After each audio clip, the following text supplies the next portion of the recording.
Howdy. What's up, Pod Fam? That is the one. That is the Howdy. one. What's up, guys? This is the podcast, the very first podcast of Progressive Overload Dallas. Number one. Obviously, we could not get away from that name. It was just sitting there waiting for us. The I think pod. you guys were- Cast. The podcast. There's a hyphen. There's a pause in between it. Anyway, I'm Che, and I'm hosting this podcast. Or for the foreseeable future, this podcast will be hosted by. Introduce yourself. This is where you introduce yourself. So I'm Simon. I'm David. I'm Robbie. Yes, and we are going to be the host of the podcast you see here today. So we just kind of wanted to, well, let me give you guys a little bit of what we'll be talking about in the podcast here. It's just we're gonna go over things like lifting, lifting culture, share our experiences, talk about business topics. A lot of what you guys would like to have us discuss as well, you just put it in the comment section, and we're going to just kind of share our take on it with you guys. All right. So just right off the bat, just jumping right into things here. We've been doing this for like 2 years now, right? We're pushing on it, yeah. All right. Oh shoot, actually we are like More than 2 Yeah. years. just A past little 2 bit over years 2 now. years, right? It's We really need to exciting. have a 2-year cookout or something. Hey, dude, actually, I think let's Actually, do that's that. gonna happen Let's do soon. that. Let's do Yeah. that. Yeah, yeah. I'm going to come up with something for that. So, what is Progressive Overload Dallas to you guys? What does it mean to you? I guess I'll start. I'd say Progressive Overload Dallas, our pod fam, is really a sense of community and an avenue to have that community and accessibility to show off what our strength is and show off what our efforts are. It's not necessarily the point of showing off, but more so the location to display such things. It's where things can be appreciated, you A know? community of like-minded. Because everyone Yeah. can see you grind out a squat and say, damn, good job, you grinded out a squat. That's awesome. And there's an appreciation for something where instead, in other circles and other avenues, you might have a situation where you go there, you work super hard, you barely finish out, you burst a bunch of blood vessels, and people are like, wow, are you okay? Are you dying? Not good job. It's like, are you okay? Are you dying? That's not normal. Yeah. No, I will say that though. We It's- definitely have that environment where it's like people are just kind of, it's like a cohesive environment of people just trying to like reach for the skies. Absolutely. Sure. David, what do you Yeah, got? I mean, just to build off of what Robbie said, I think that POD is an avenue for growth, an avenue for community, an avenue for really just everything. And, it has all the equipment that you need so that you can grow in that way, just to put it shortly. Yeah. I mean, that basically covers it. Yeah. Because, the pod right now, we're known as a gym. Where people gather, lift, do their train, do their programs, get strong and stuff like that. Yes, and of course there's a community associated. But how we conduct ourselves in the pod, and this is now my take, is that not only do we do those things, but we also try to grow the awareness of the sports of lifting. Powerlifting, Olympic lifting, and heck, just anything with free weights.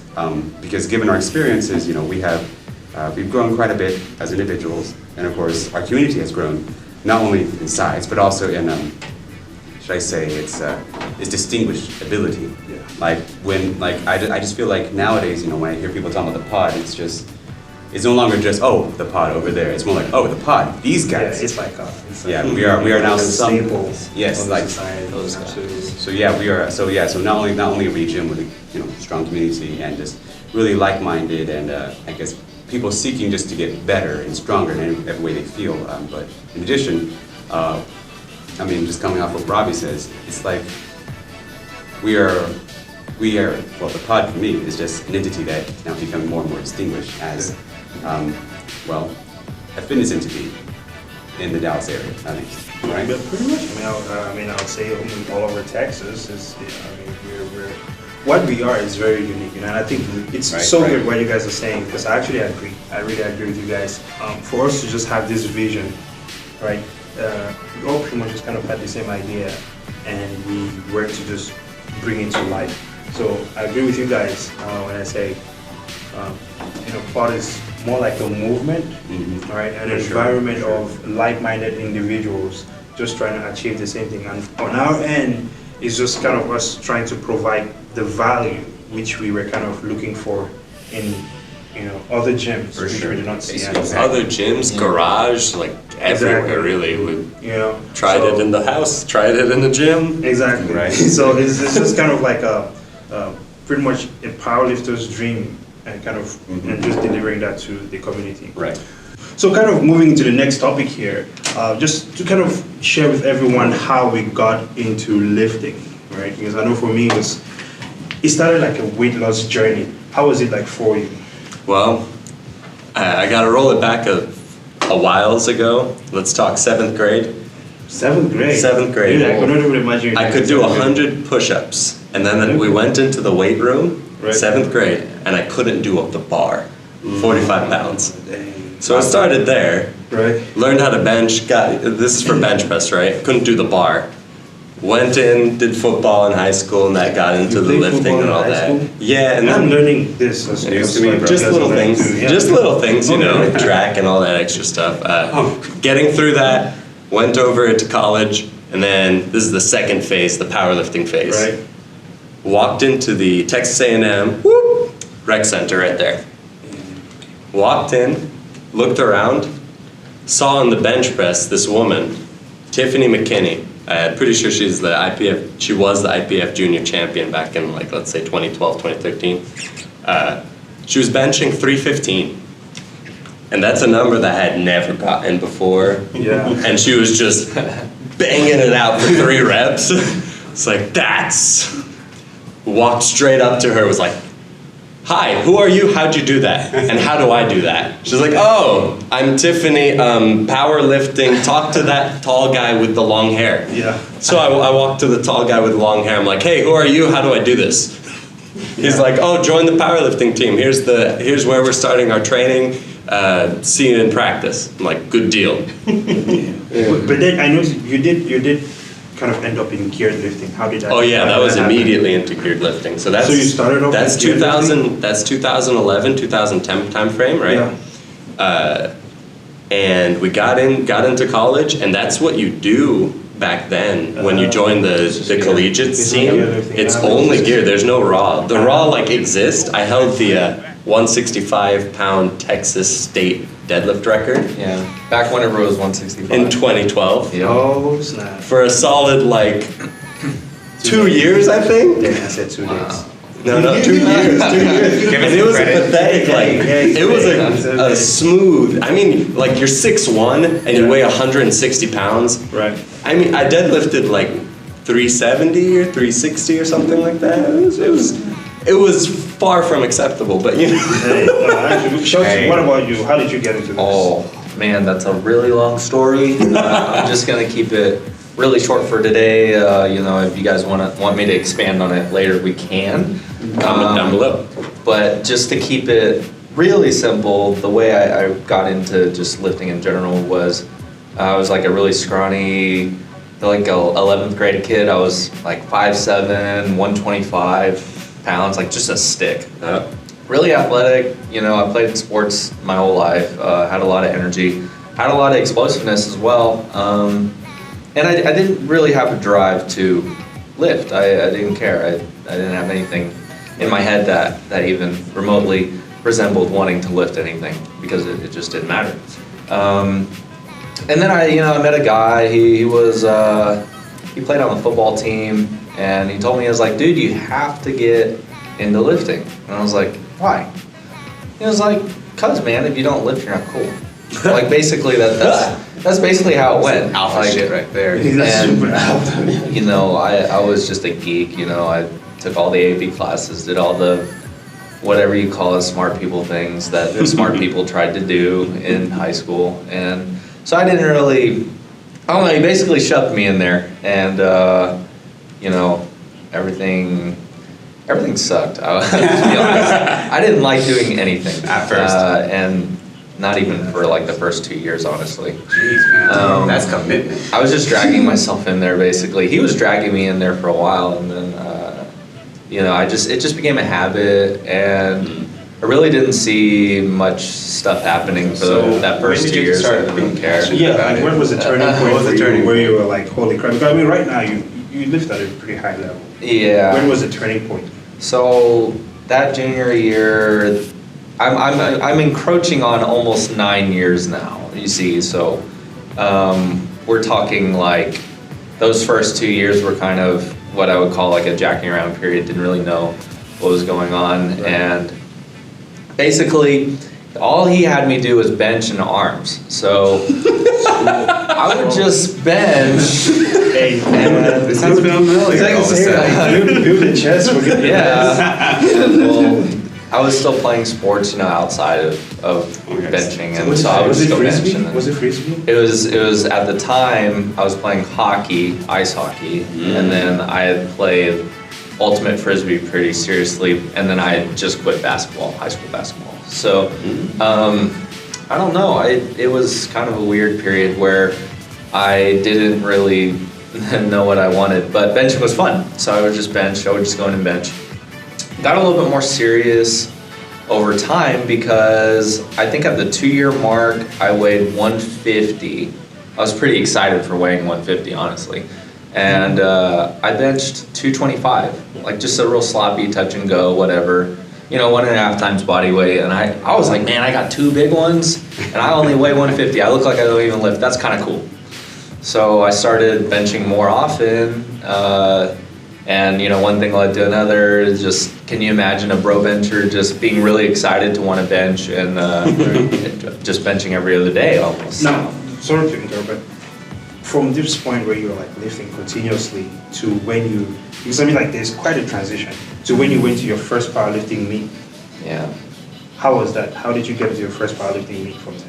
Okay, so after that 2-year phase, I actually started wanting to jump higher for frisbee. I started playing volleyball actually at a competitive level. I wanted to jump higher for that as well and be quicker for that. So I started squatting and deadlifting for the pure purpose of increasing my vertical.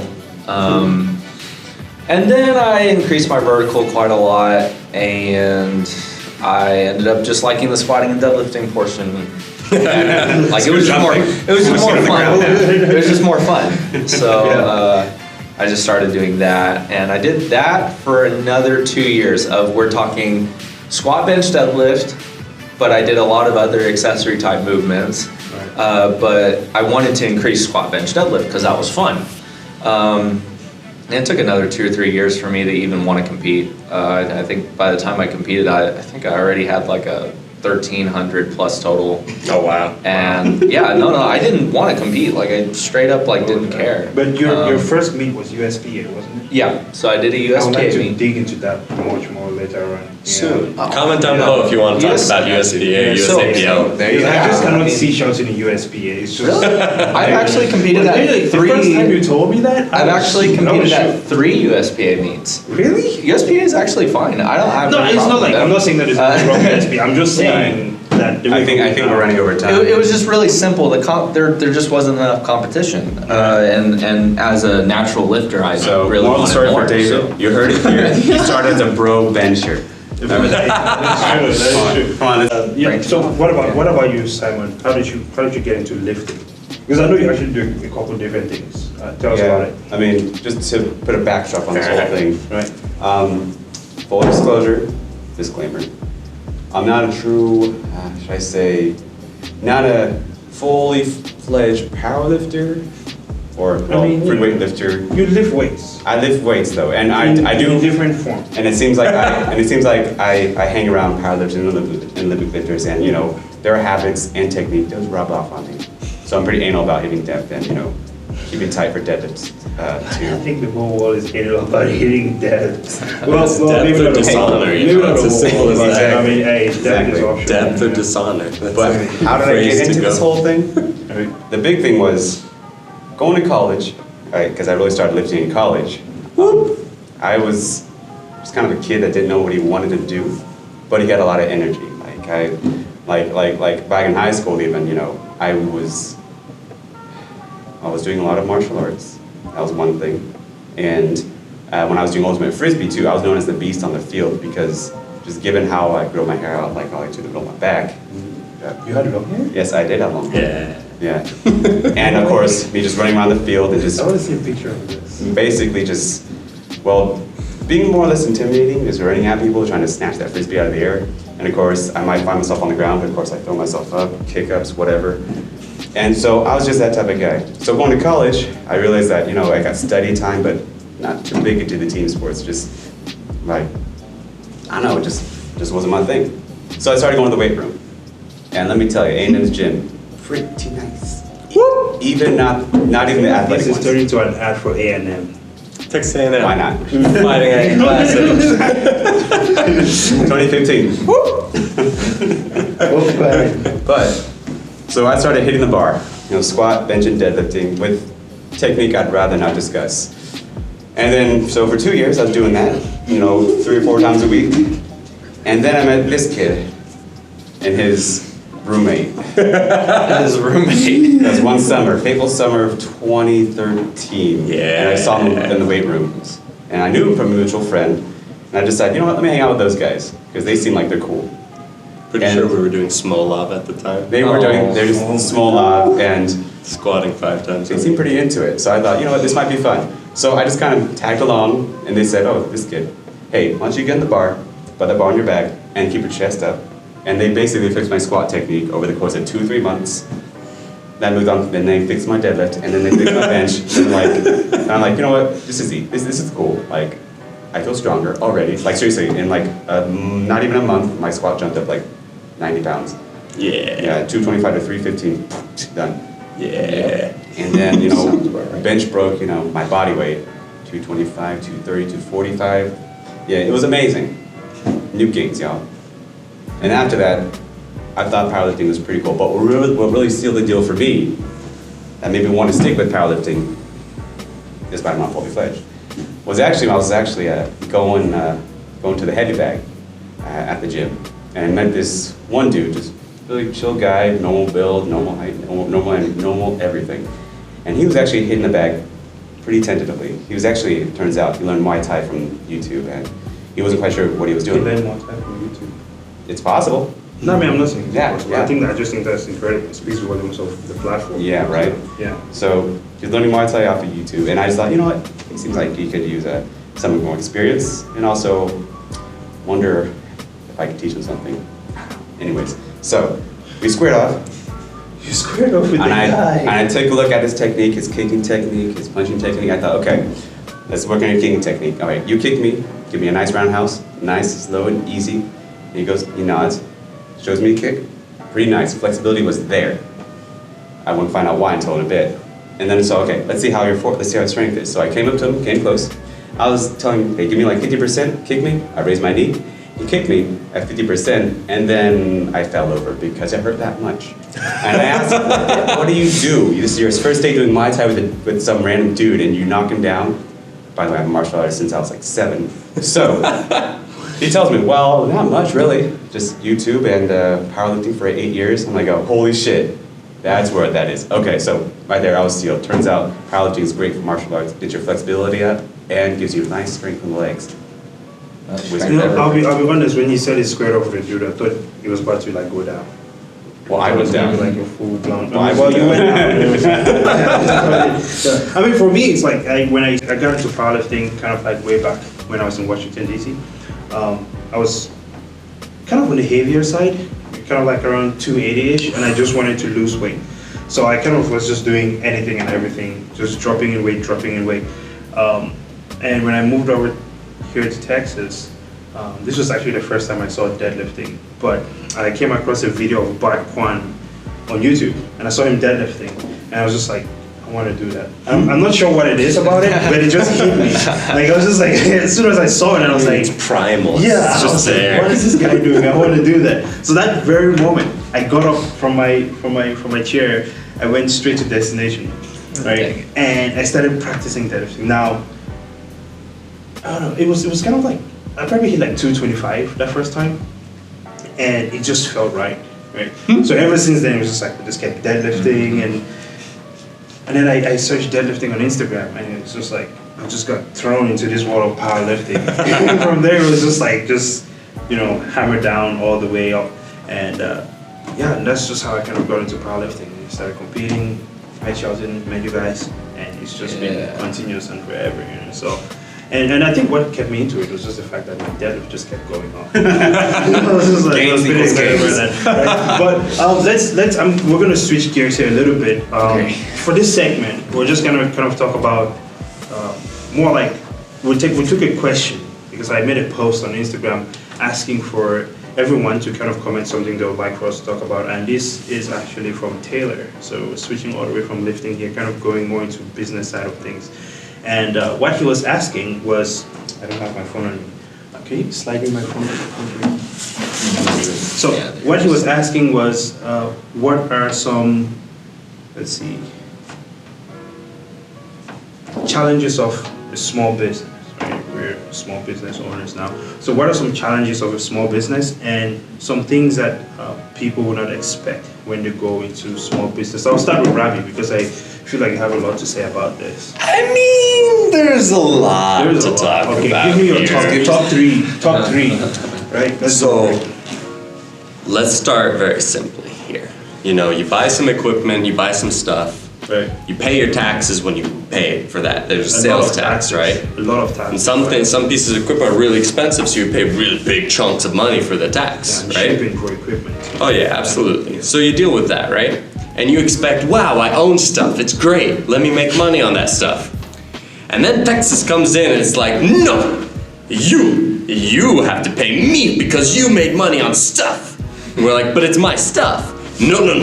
It's your personal business stuff. And it's property, isn't it? And you're like, yeah, kind of. It's like property tax. We're like, but I don't own a building. No, but you own stuff. And you're like, wait, but the stuff that I owned, I paid taxes on. Double tax! And that's, really a beautiful thing that we live in. Oh my goodness. I mean, just that. Taxes next. What about? How do you feel about like the city? Oh wow, there's so many little things that, like, imagine. I think you just spent this out of. Imagine you just want to let's think about this. Let's think about this. You go over to the city. And you're like, hey city, hey, I'm here. I want to open a business with you. You're awesome. You're my place. I'm gonna give you money. You're gonna win. And they're like, you want money from me? You want to make money while I'm here? No, I want to make it hard on you. And you're like, wait, but I want to make you money because I'm making money. We win. It's beautiful. And they're like, but I want to not be here.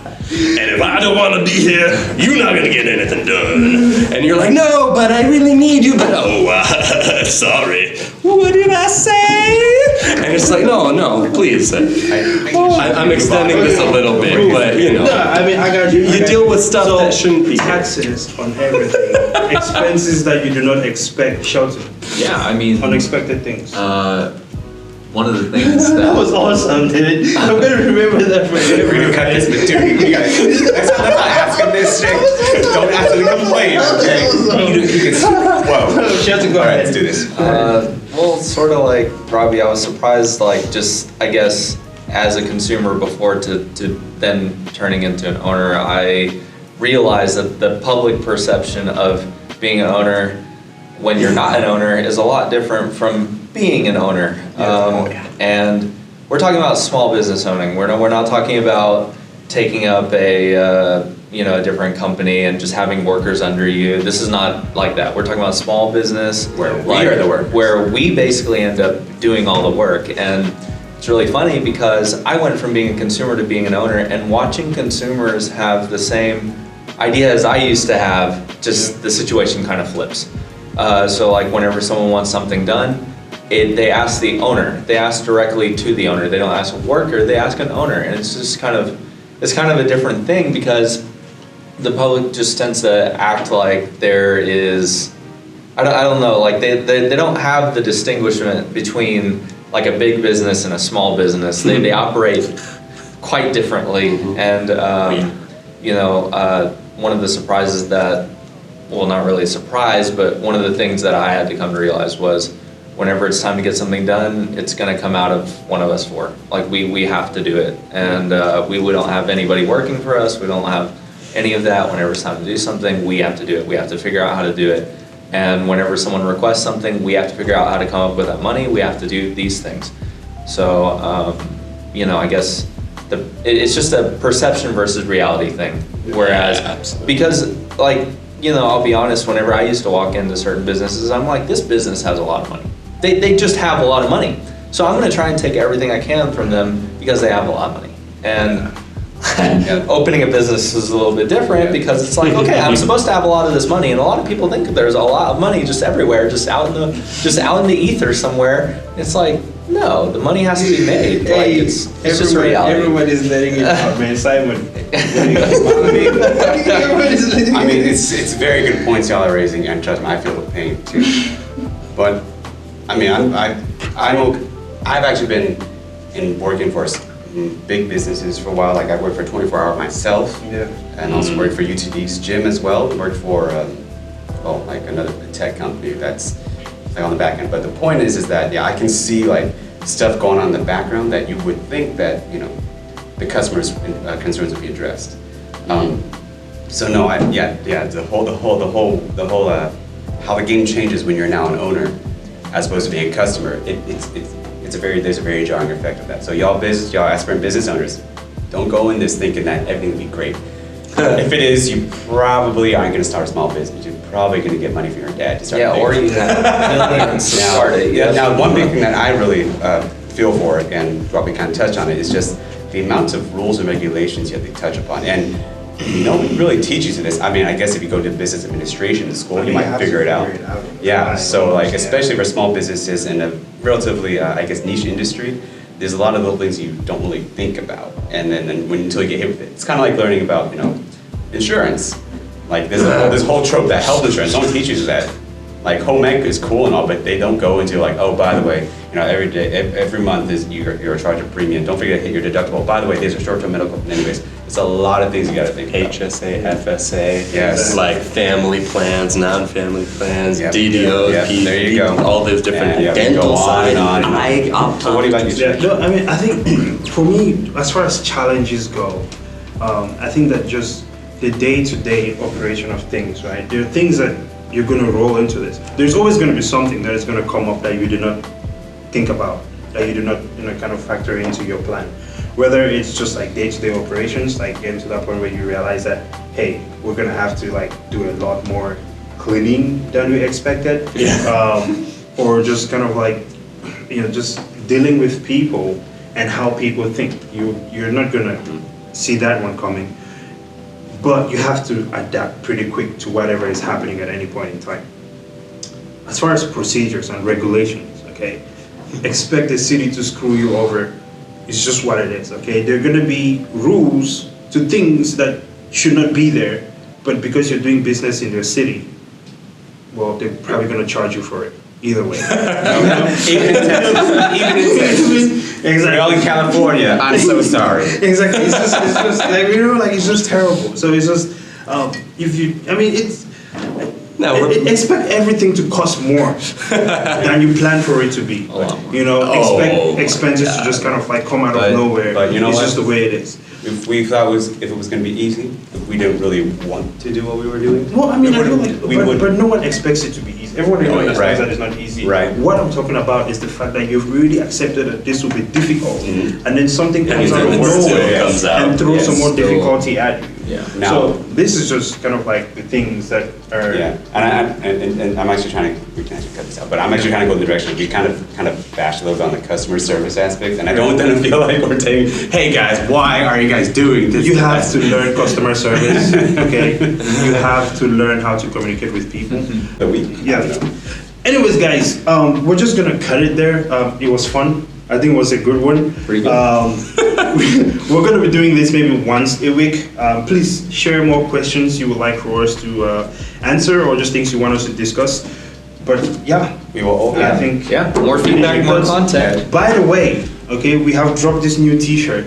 As you can see, it looks really nice. We call it the Cream Pot T-shirt. We also have it in black. So head over to our OG. website if you would like Nice. to get one for yourself. And until next time, Yeah, thanks for watching. follow us on Instagram, Thanks for watching. follow our YouTube channel. You rock Pod Community. Anything Subscribe, else? hit the bell for notifications. Awesome. TOD signing out. subscribe, you're gonna say it out loud. Yeah. Sam was asking for a small t-shirt. Black one.